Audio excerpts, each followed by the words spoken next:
Welcome to Scholar Brick, where we lay to rest the bricks of the past, and we decide once and for all if they are deserving of the design or if they need to go into the Bucket of Necessary Reassembly. Today's set is the 6614 Launch Evac 1 from the Launch Command theme.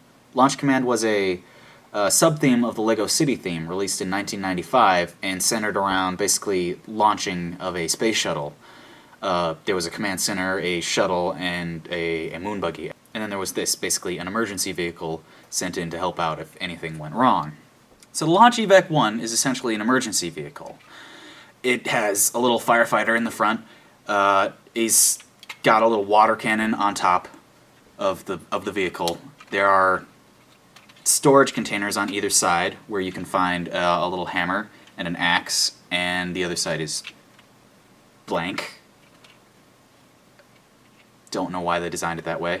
There are mini fire extinguishers on either side of the vehicle, and there is a water hose which can be taken out and wound back in. The hose is a string, but it's got a little gun cannon on the end for the firefighter to hold and to direct at the whatever fire there is without actually taking it away from the vehicle. I just broke this.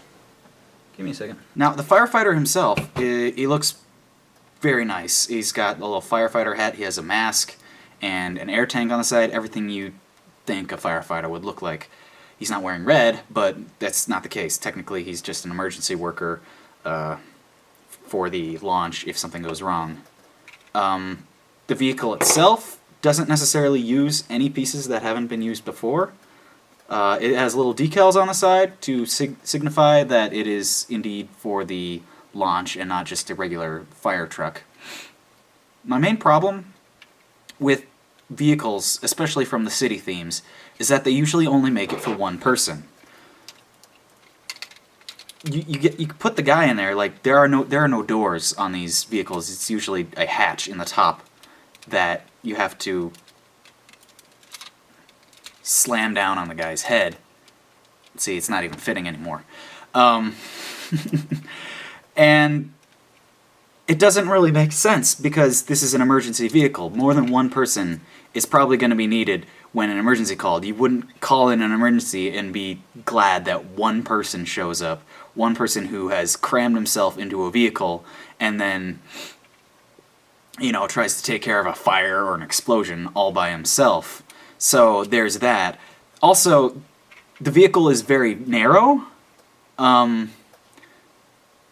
which it would probably flip over very easily if it tried to take a sharp turn, and emergency vehicles, they do go at very fast speeds, so that would not be very, very good for anything.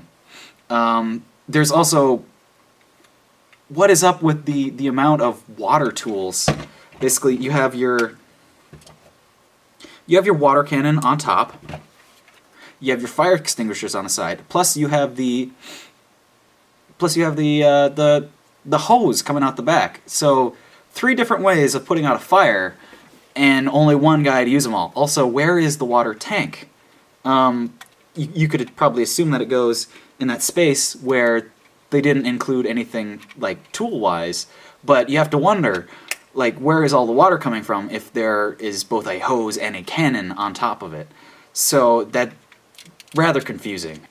Due to the flaws of it being a not very realistic vehicle, plus it wouldn't be very helpful if it actually showed up to an emergency, plus the overuse of cannon plus hose without water tank, and the basically tippy nature of the vehicle, I'd say that this has to go into the Bucket of Necessary Reassembly.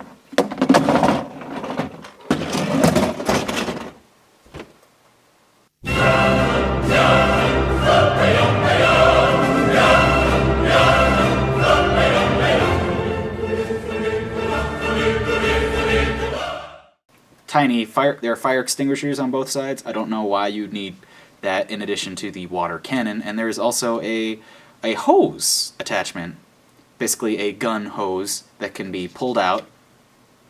Whoops.